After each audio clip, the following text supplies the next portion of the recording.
en droit, l'abandon d'un enfant, on appelle délaissement parental. Vous voyez? Et le délaissement parental, c'est quand les parents décident de fuir leurs obligations.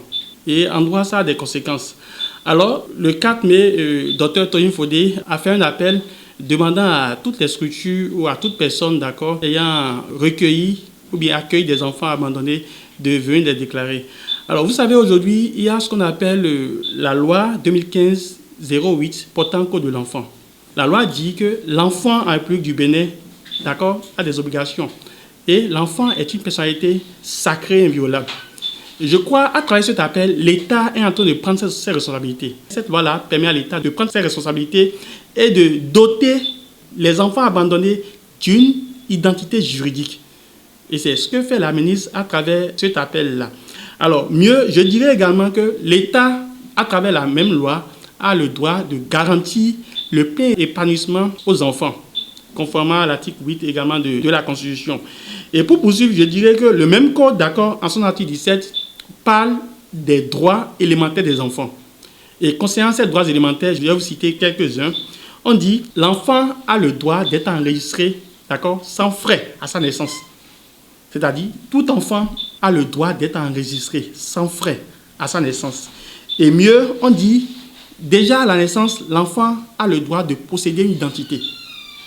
Donc, c'est pour vous dire, pour conclure, je vous dirais que l'appel du ministre des Affaires sociales et de la microfinance, d'accord, va dans cette droite ligne-là qui permet aujourd'hui à l'État de prendre ses responsabilités et de pouvoir protéger les enfants, d'accord, et de leur donner déjà aujourd'hui une identité juridique. Déjà, vous voyez, il y a plusieurs cas d'enfants abandonnés.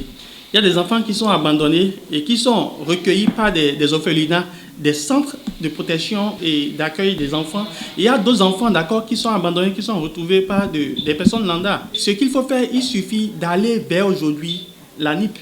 L'État a repris l'état civil. L'État avait délégué l'état civil aux communes. Mais aujourd'hui, l'État a repris l'état civil à travers la NIP. Il suffit d'aller vers la NIP et d'expliquer ce cas-là. L'enfant sera pris en compte. Alors, on parle des officiers d'état civil, aussi les maires aussi sont des officiers d'état civil. Ce qui est sûr, déjà à travers cette déclaration, il y a un mécanisme qui sera mis en place. Et ce mécanisme-là, ce sera un tout.